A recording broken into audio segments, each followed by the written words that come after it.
Everyone knows the story of Hansel and Gretel. 2 children, a gingerbread house, and a wicked witch. It's been told in picture books, operas, cartoons, and bedtime stories. But almost no one knows that this sweet, candy-coloured tale may have been hiding something far darker. Behind those gingerbread walls lurked the memory of famine, abandonment, and monsters who once terrified medieval Europe. For centuries, rumours spread of people so desperate or so corrupted that they preyed on the weakest members of society. Children left behind, children who never came back.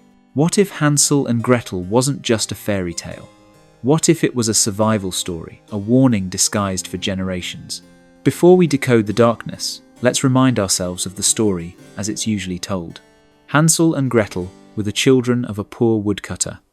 Their family lived on the edge of the forest, where every meal depended on the axe, the hunt, and the mercy of the seasons.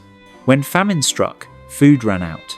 The stepmother argued that 2 mouths were too many, better to abandon the children in the woods than for the entire family to starve.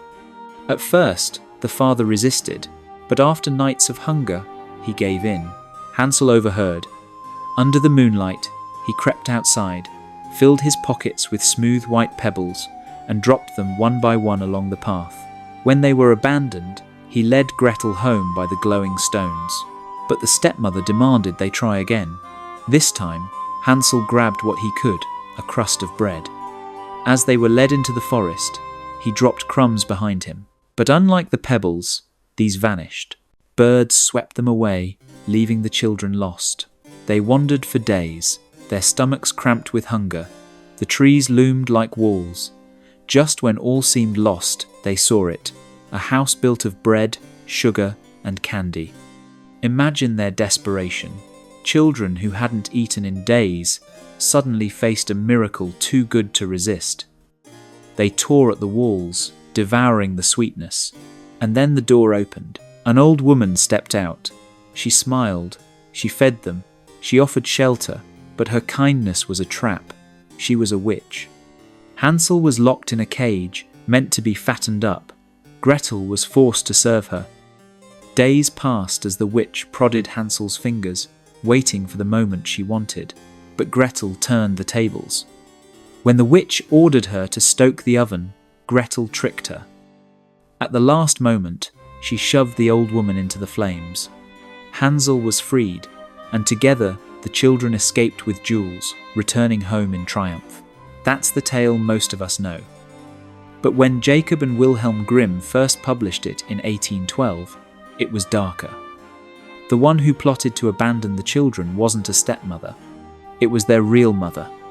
In later editions, the Grimms softened this detail to make it easier for audiences to accept. But the cage, the oven, and the witch, those details were never erased, because those were the heart of the story. Think about it.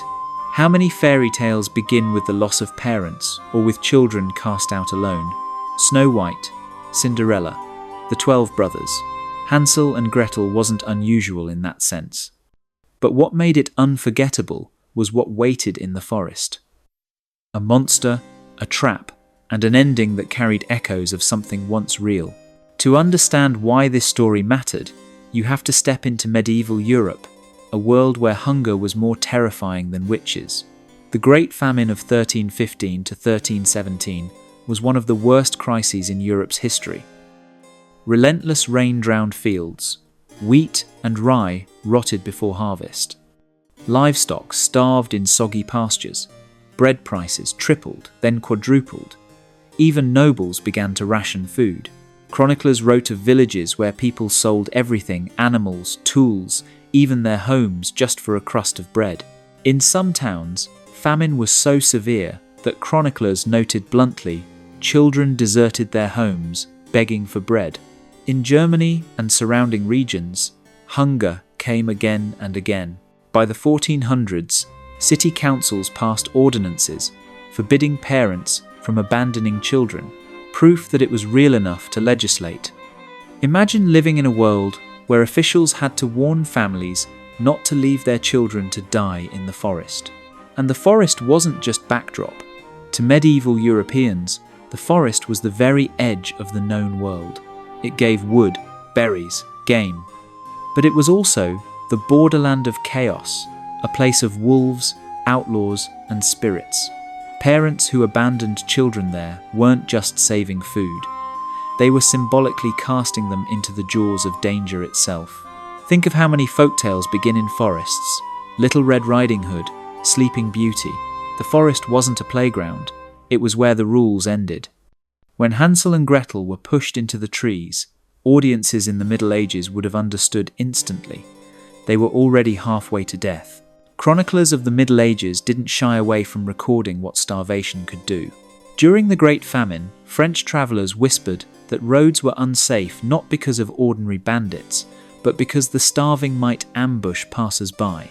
German accounts tell of families vanishing, neighbours whispering of strange meals cooked in hidden huts. Priests recorded confessions of parents driven to extremes, and famine didn't stop with the Middle Ages. In the 30 Years' War of the 1600s, pamphlets described soldiers and villagers alike reduced to extremes. In the 17th century, women accused of witchcraft were often accused of consuming the unmentionable. Even in the 20th century, during the siege of Leningrad, Soviet police archives documented hundreds arrested for survival practices once thought unthinkable. The echoes were the same. Famine stripped away the thin layer of civilization. It turned hunger into horror. Hansel and Gretel, then, wasn't created in a vacuum. It grew from a Europe where hunger was real, where families sometimes broke apart, and where the fear of monsters, human or otherwise, was never far away. Hansel and Gretel wasn't the only story shaped by famine. Across Europe, folklore bears the same scars. Take the Pied Piper of Hamelin. Today, it's told as a magical story of music and rats. But the oldest records don't mention rats at all. They describe a man who came to Hamelin in the 13th century and led away 130 children who vanished without a trace. Some historians think it reflects plague. Others argue it recalls mass emigration. But another theory is darker. Famine.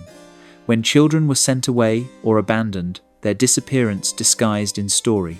Then there are the tales of the Black Forest region. Here, villagers spoke of forest mothers, women who lived deep in the woods, offering food to the hungry. But the food came at a cost. Those who accepted were never seen again.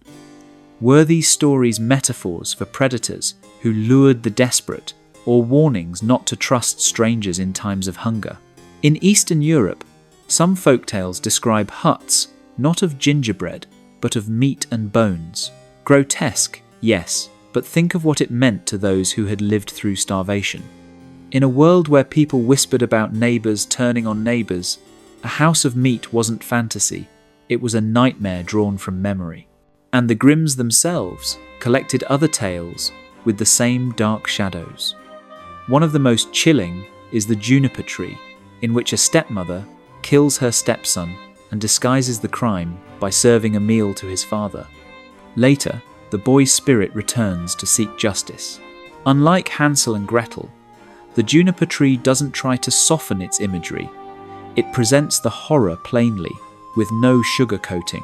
Hansel and Gretel, by contrast, hides its darkness under layers of sweetness.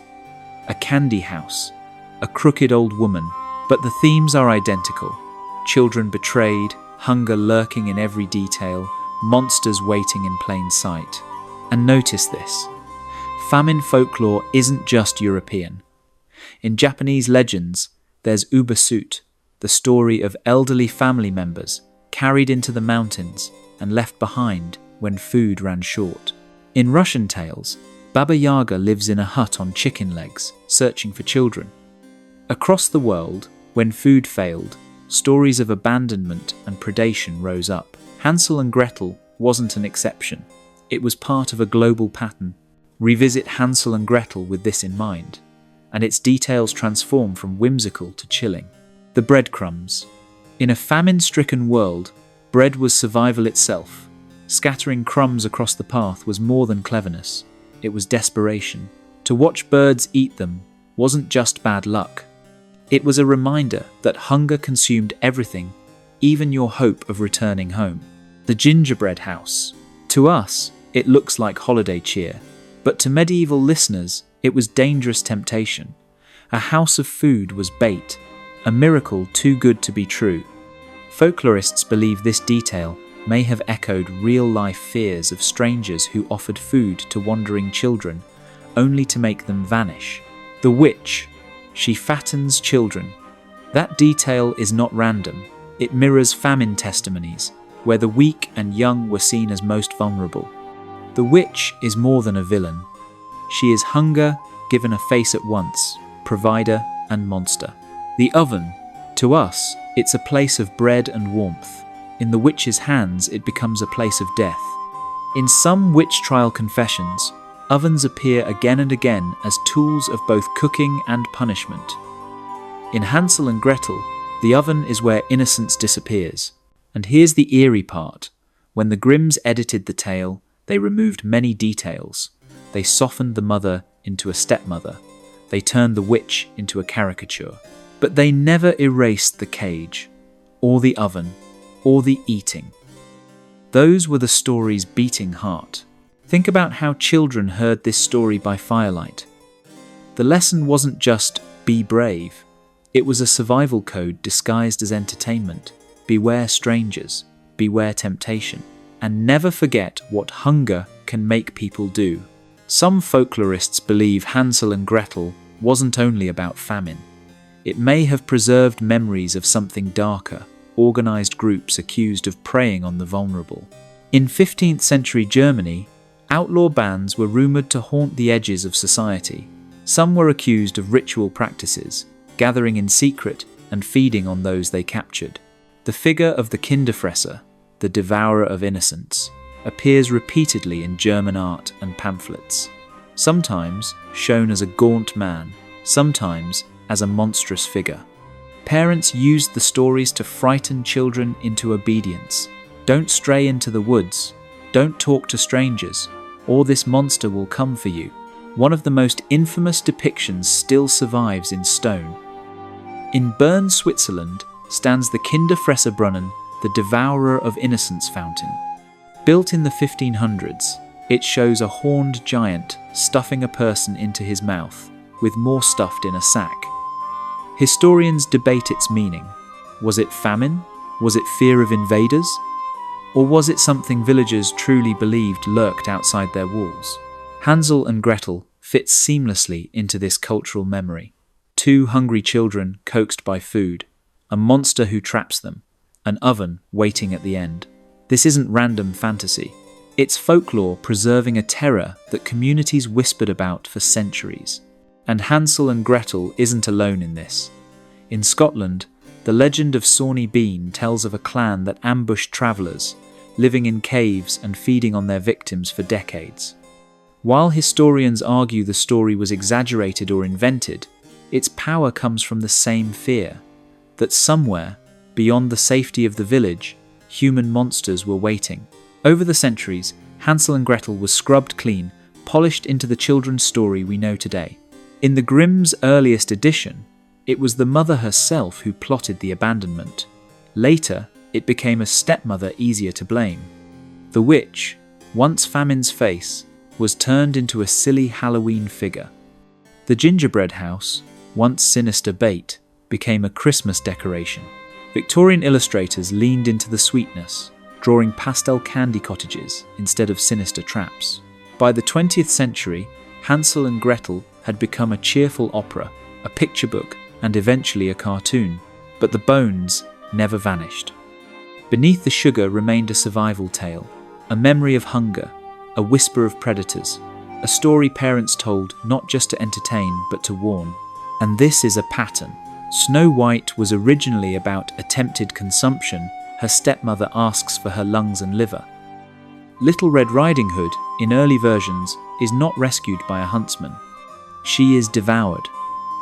Fairy tales were never meant to be soft. They were survival codes, disguised for children, softened only when the world wanted to forget. Hansel and Gretel has travelled a long way from famine-haunted Europe to bedtime story. But beneath the candy lies a warning. Hunger breeds monsters. Some live in the forest, some live at home. And if one fairy tale can hide a history this dark, how many others are still covering up truths we were never meant to forget?